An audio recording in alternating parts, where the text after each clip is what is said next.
Welcome to the Psych 101 podcast. I'm your host, Luke D. Maxwell, and I am so happy to be here with my special guest, Erica Arvanitis. Erica is a mental health blogger who has a great story and tells it so well. And without further ado, let's get into it. Hey, Erica, how are you doing? I'm great. How are you? I'm doing great. Thank you so much for being on my podcast. What inspired you to start your blog? Well, let me first just say I absolutely love the work that you're doing. I think we're so closely intertwined, like what we're doing. And I read through your blog and your website, and it's really inspiring and empowering what you're doing as well. Thank you so much. You're welcome. I think we all need a little positive reinforcement from time to time. We do, yes. Because we're super vulnerable. We need the encouragement too. So. I have a mental health blog. It's called Anxiety Erica. And what kind of led me to start it was about a year and a half ago. I started going to therapy because before then life was not so great for me. I didn't know I have GAD, which is generalized anxiety disorder. And I was diagnosed with that, and I didn't really understand before that what was going on with me.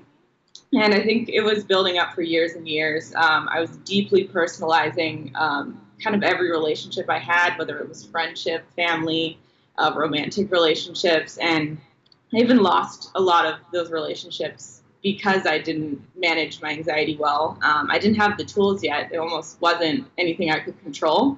But I was afraid of everything, too. I was afraid of the consequences or what would happen. So I was really limited in my life. And so I made plenty of excuses as to why I didn't have to go to therapy. It's too much money. It's too much time. I couldn't take work off. Those little trivial things that you stand in your own way about. Right.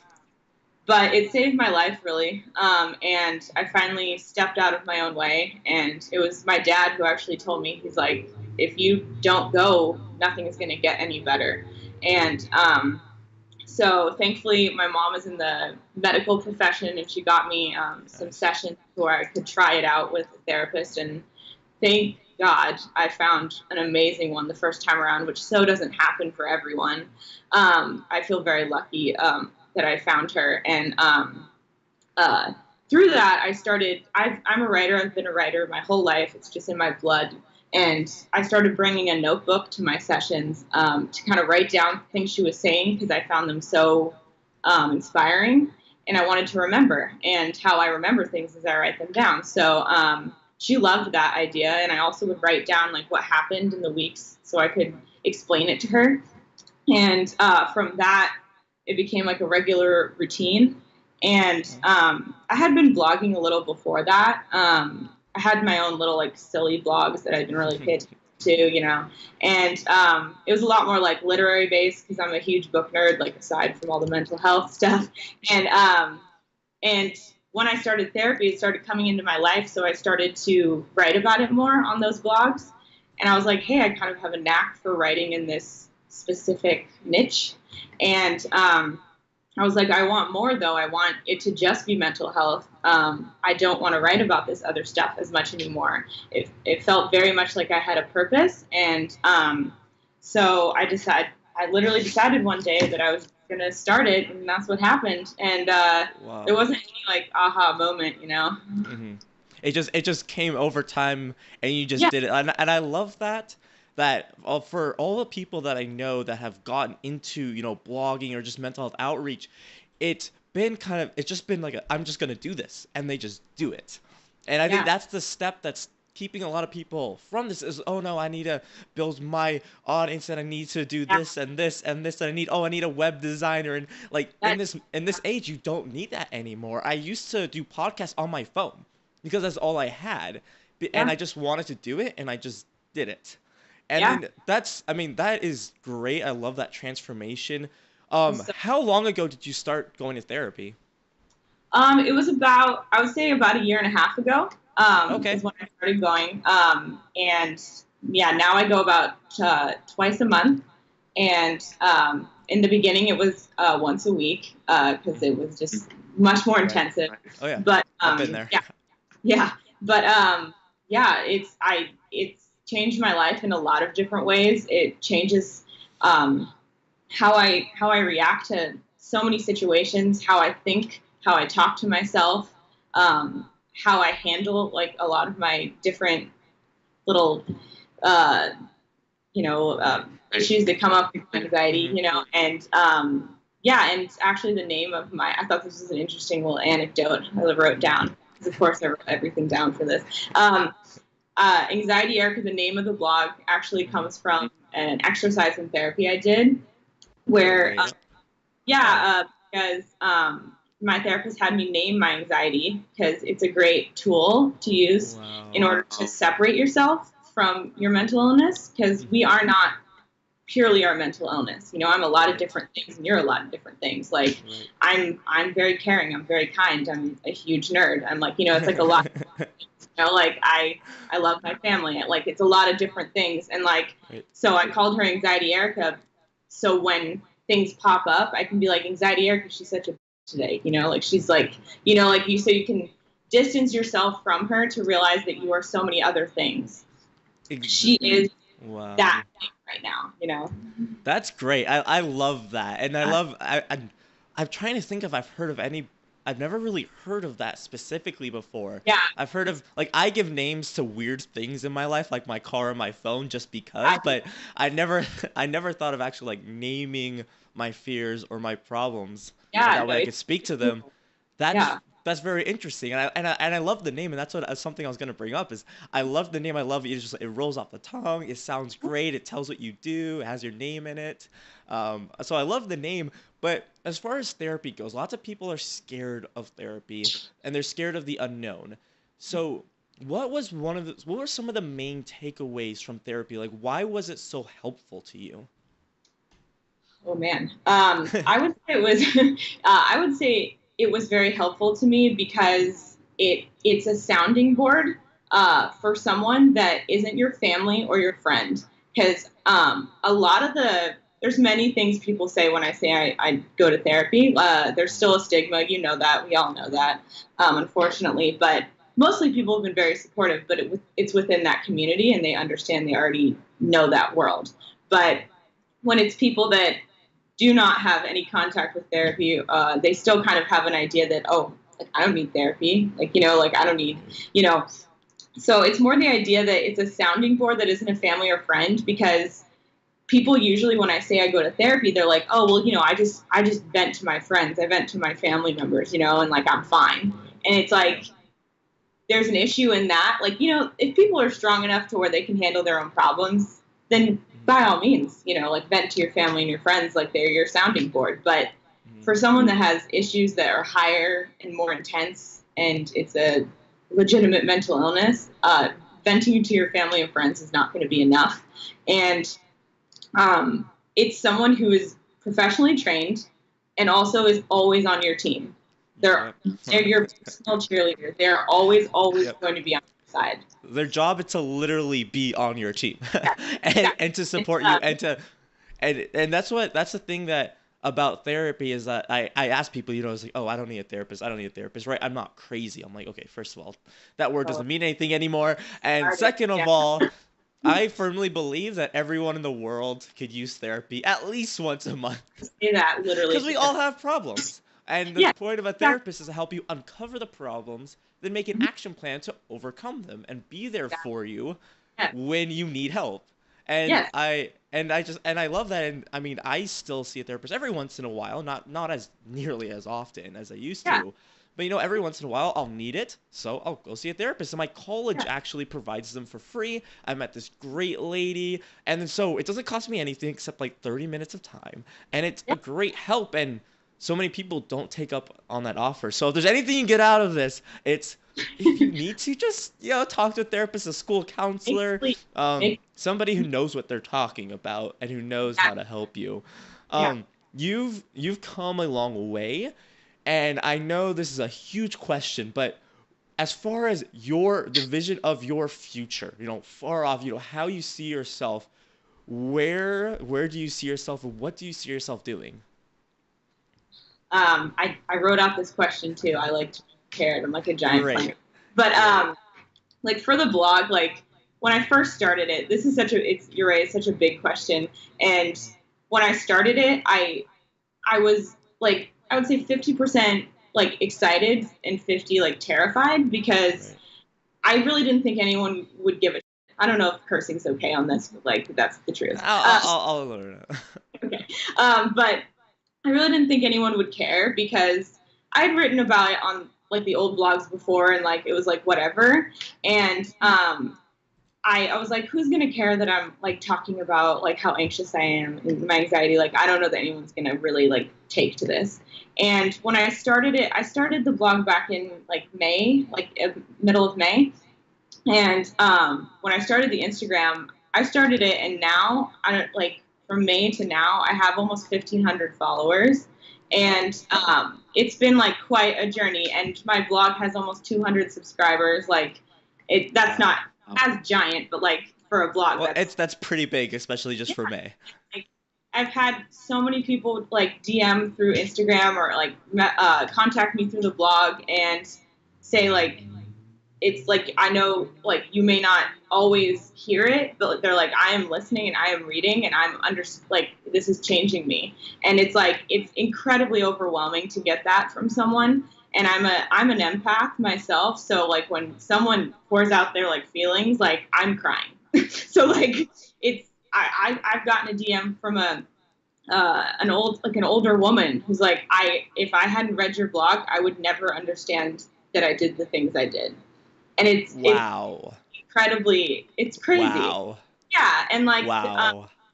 I had she was an older woman, and Mhm. she's like finding herself right now in her journey, and that's amazing that she's so self-aware and she's wanting to change, because I feel like once you hit 50 and higher, you're how you are.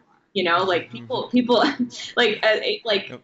more so than not, they're stuck in their ways a little bit, and it's Mhm. amazing to see someone later in life wanting to change and be different and for themselves. And she was such an empowering person, and I was having trouble at the time. It's hard, like you were saying in the beginning, like you have to reach out, you have to get an audience, you have to, and those things seem to matter when you're a blogger. Right. And when we're in this community, they don't matter. Like, let's be honest, like Mhm. I don't care about the 1,500 followers. I care about the 1,500 souls that like I'm talking to every day. Those people Exactly. matter.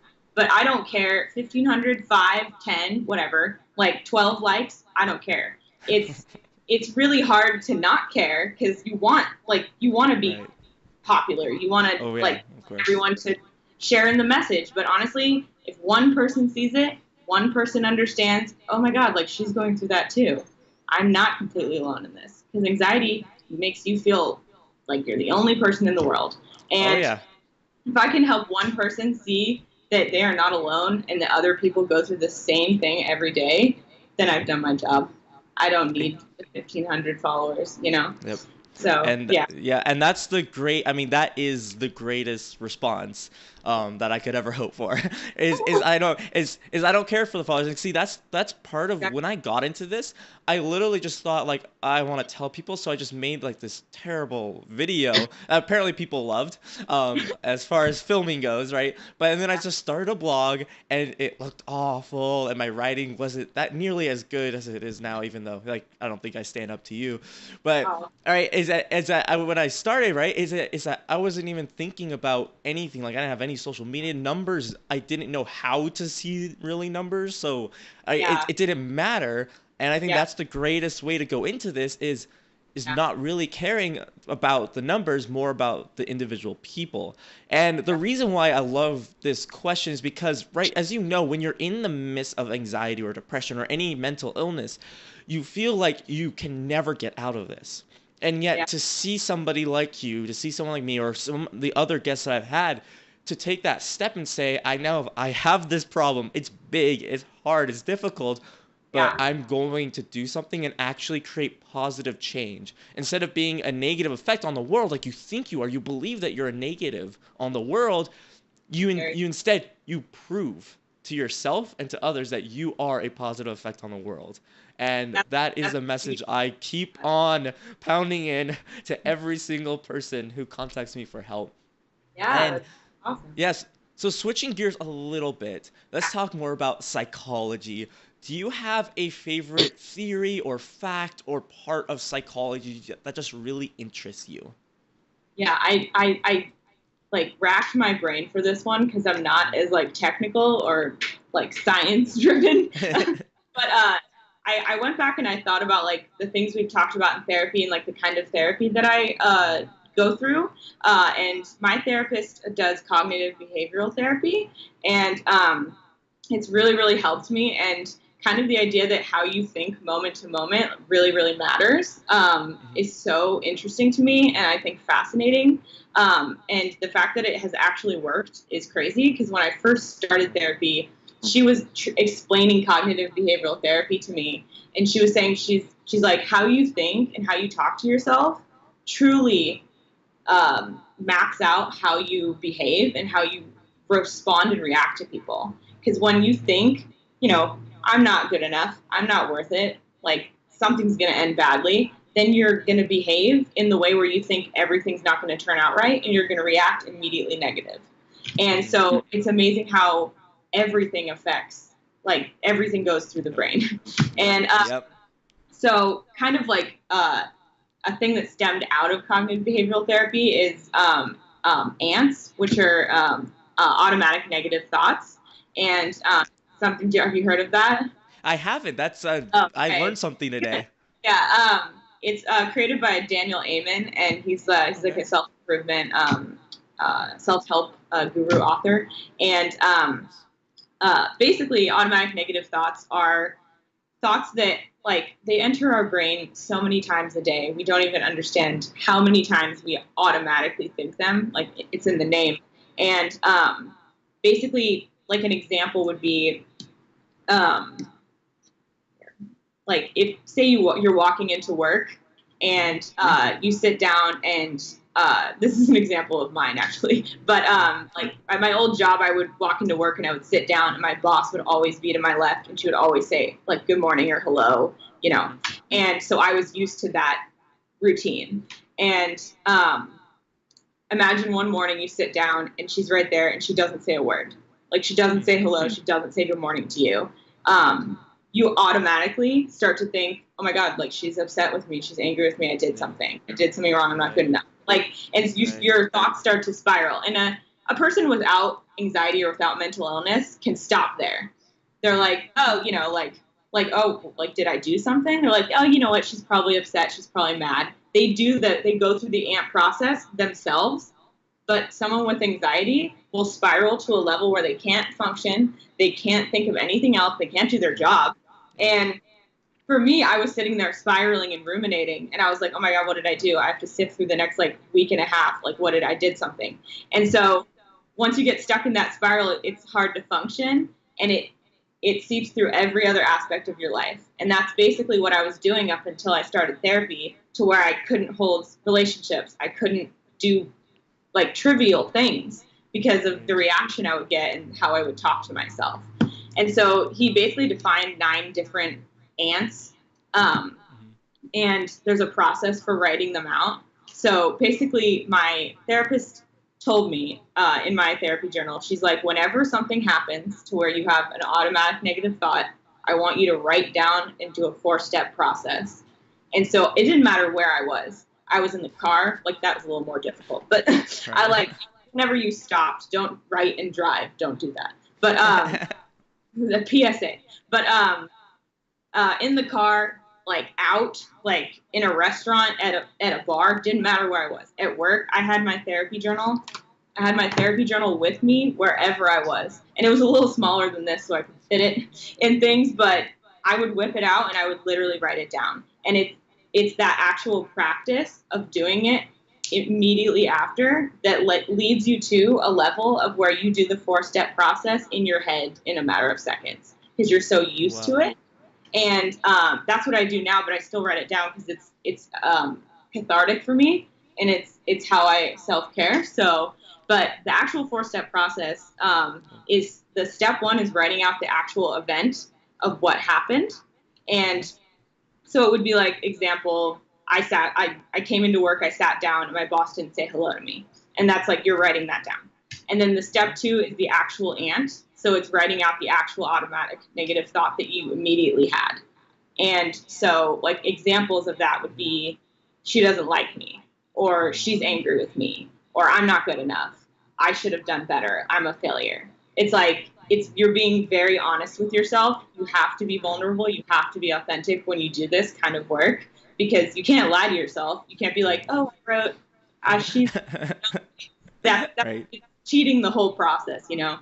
And the third step is, they say species, but I think that's like a weird word to say. But it's basically identification. It's identifying the type of irrational thought that you are having. And so there's 9 different labels.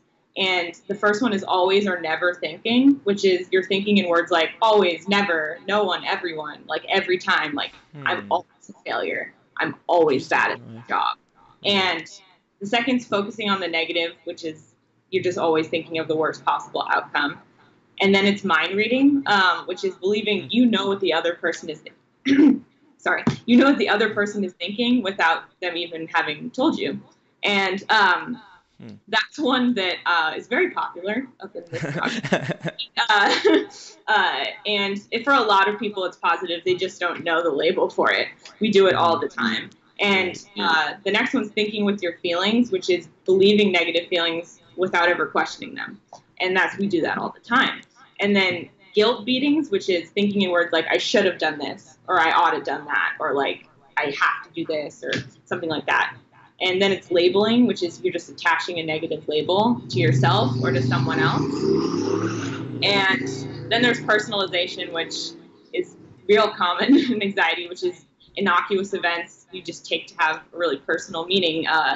And the last one's blame. You're just blaming someone else for your own problems. And the very last step is you kill the ant, which you basically is talking back to the irrational thought. And step 4 can look like a lot of different things. It's however you express yourself. Like you can draw, you can do whatever you want. But for me, it's literally vomiting reality. Because anxiety is so irrational that I was like, how you would talk back to that specific scenario is, I don't know what she's thinking. I don't know what my boss is thinking. She could be having a terrible morning.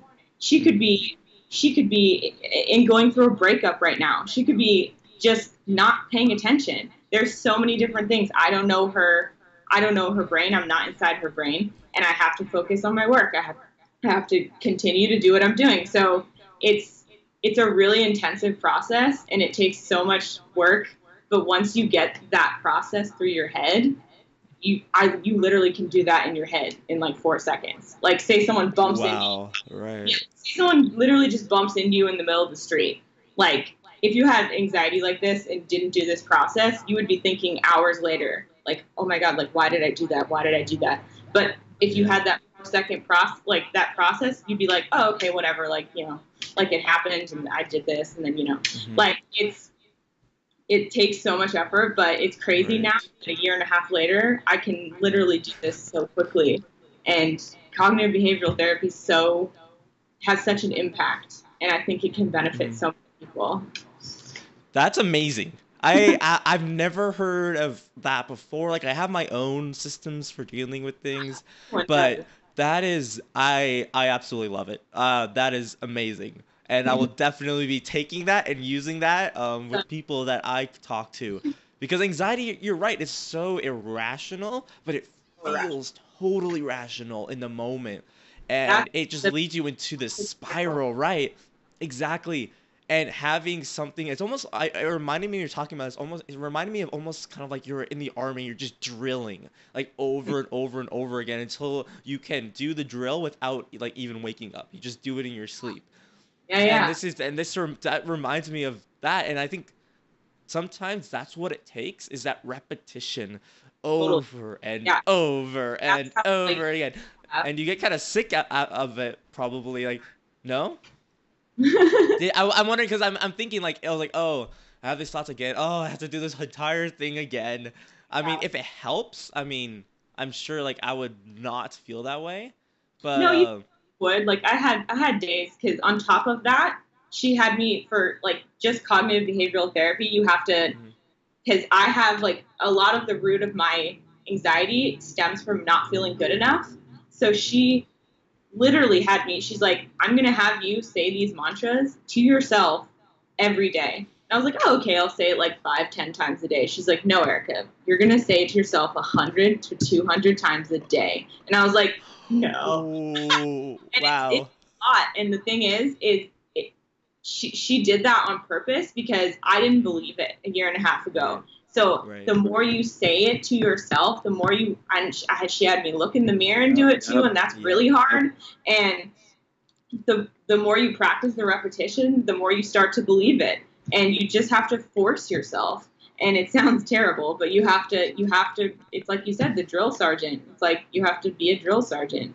And once you get it in your head, then you start to behave a different way, and you start to react to people a different way. And it's Exactly. I'm giving proof, like a lot of exactly.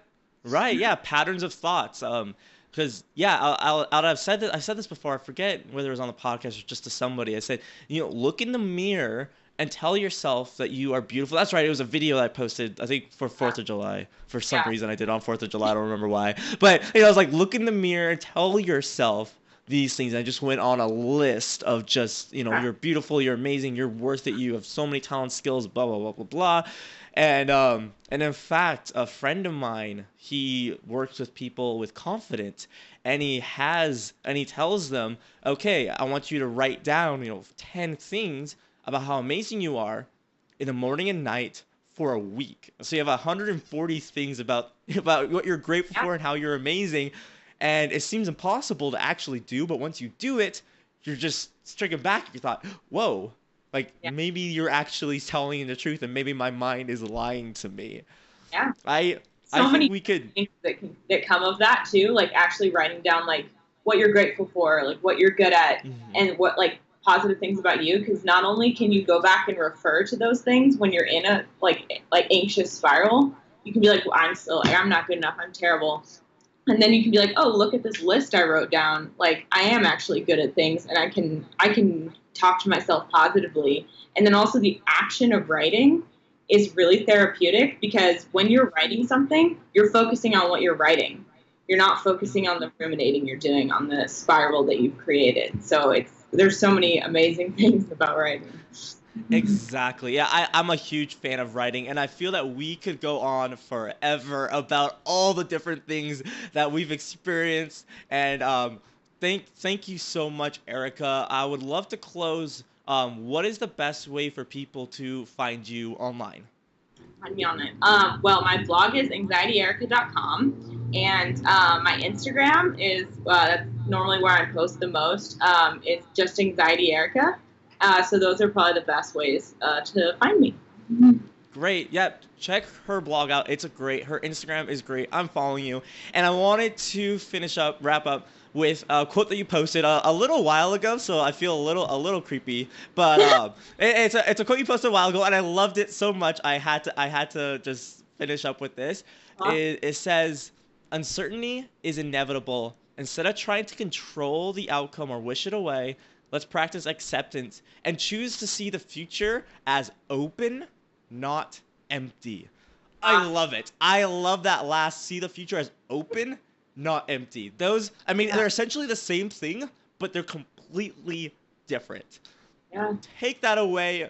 Visit Erica at anxietyerica.com and on her Instagram, anxietyerica. She has great stuff. I'm sure she's going to continue to post great stuff. Thank you so much for being on my podcast, Erica. You can find show notes and more information in the links we talked about on the show notes at youcan'tbeerased.com/podcast. Erica will be right up there on top, and you can check out everything we've talked about. Thank you so much, Erica, and continue to be unashamed.